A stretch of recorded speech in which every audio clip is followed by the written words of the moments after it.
upon you. After greeting, I'm very glad to appear in front of you and to suggest my opinion.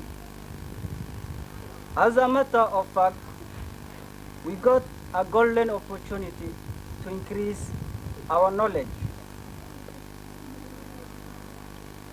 And we thank our brothers, those in abroad,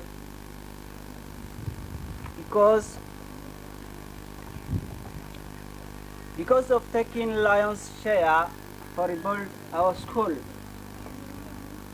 And bear in mind that we obtain your supporting day in, day out.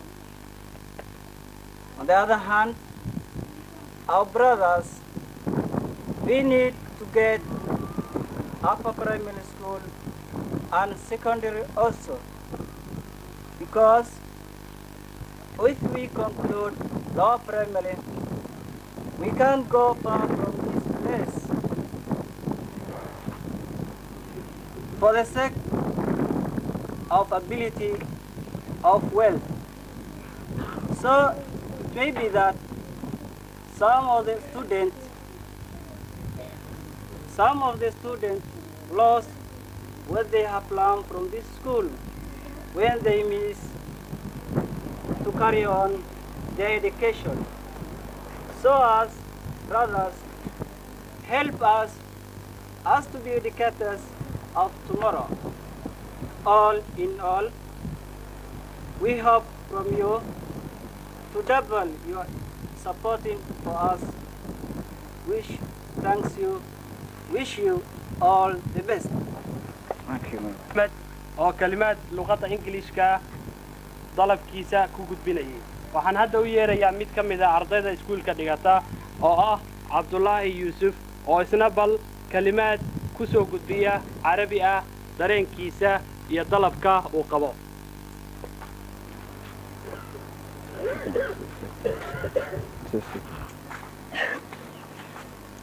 بسم الله. أولا أشكر الله الذي خلقنا وفضلنا على كثير ممن خلق تفضيلا. بعد الشكر أود أن ألقي عليكم التحية العطلة ألا وهي السلام عليكم ورحمة الله وبركاته. وبعد أريد أن أستفيد من هذه الفرصة الذهبية لكي أعبر مشاعري كما معلوم لدى الجميع. استفدنا من هذه المدرسة أكثر مما يتوقع، والدروس على قدم وساق، ولكن نحن بحاجة من إخواننا في القارئ وأول مدرسة شيخنا محمد رحمة الله عليه أن يلوحوا إلينا يد العون والعناية لكي تتم دراستنا من الحضانة إلى الجامعة. وهناك بعض الإخوة الذين لعبوا دورا بارزا في تأسيس هذه المدرسة المحمودة ودعمها، جزاكم الله خير الجزاء، وهذا ثمار جهدهم، ونرجو منكم أصحاب الفضل أكثر فأكثر كما قال مصطفى عليه الصلاة والسلام: والله في عون العبد ما كان العبد في عون أخيه. السلام عليكم ورحمة الله. luqadda Carabiga sidaad arkayseenba hadda waxaan u yeeraynaa arday kale oo ka mid ah ardayda iskuulka dhigata oo isna bal kalimaad luqadda Soomaaliga ee afka hooyo isna ku soo jeediya. waa Cali Maxamed Maxamed.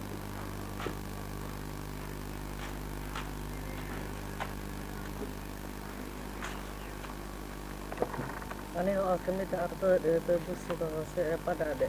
Marka waxaan halkan ka salaamayaa dadka u dhashay deegaanka Badhaadhe ee ku nool dibadaha.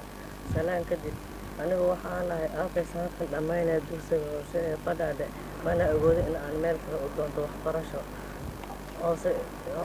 hoose iyo tu dhexe. sidaa awgeed waxa aan dadka adeeradan iyo eedooyinkan iyo walaaladeen aan ka codsanaynaa in ay noo gargaaraan laguna caawiyaan sidii aan ku heli lahayn dugsi dhexe iyo dugsi sare. Assalaamu calaykum waraxmatullaahi wabarakaatuh. wuxuu arday ka mid ah ardayda iskuulka dhigata. dhinacaas waa qaybtii ardayda. waxaan hadda u jeesanaynaa qaybta waalidiinta. waxaa hadda halkan fadhida sida aad indhihiinaba ku aragtaan waalidiin fara badan oo la qiiraysan waxbarashada iyo heerka ay marayso, doonayana inay intaa ka sii laba lixaasato. waxaa ka mid ah odayaasha waalidiinta ee khiyaarta halkan nagala soo qayb gashay Cali Dable Xasan oo loo yaqaano Cali Kote. ku soo dhawow. السلام عليكم ورحمة الله وبركاته. أنا waxay ila tahay degmada Badhaadhe odayaasha ku nool baanahay Soomaalida dhanaanteeda waxaan codsanaynaa ama jaaliyaha ama kuwa kale meesha joogaan muslimiin dhamaantood waxaan codsanaynaa aad iyo aad bay nolosha waxbarashada ay u hooseysaa inay meel kastaba naga caawiyaan baan u baahanahay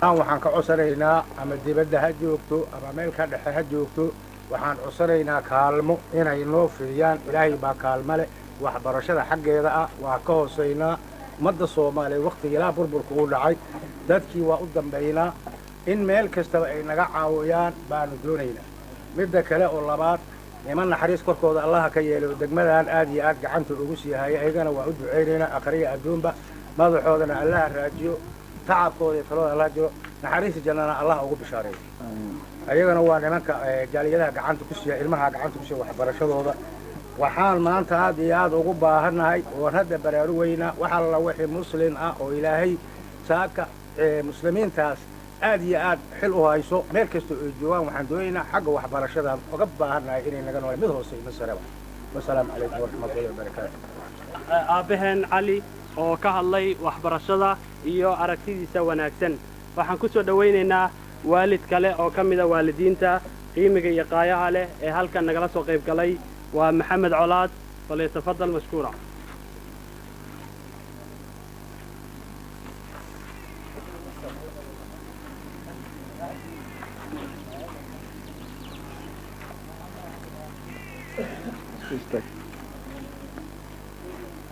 بسم الله الرحمن الرحيم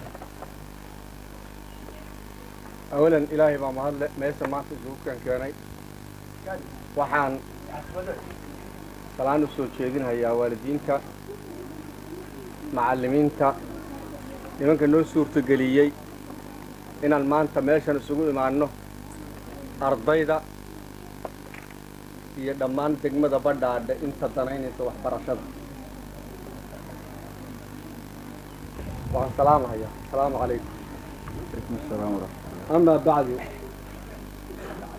waxaa maanta meeshan isugu yimid ardaydii meeshan wax ka baranaysay iyo waalidiintii danaynaysay xagga waxbarashada kuwaasoo waalidiintu ay xiiso badan u qabaan in waxbarashada tayada leh maanta meesha ay ka soo qayb galaan isla markaana ay codsadaan intan in looga sii kordhiyo waxaan anoo waalidiinta afkooda ku hadlahay dhammaan u mahadnaqaynaa kuwii suurtogeliyey awal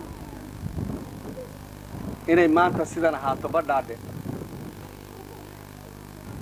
intanoo cadowga ay maanta ay wax baranayso ku hadlahayaan intooda badan afka carabiga ku hadlahayaan aan dhihi karo xataa waagii dawladda ay joogtay oo kale ayaad moodaysaa maanta sida ay cayaalku wax u baranayaan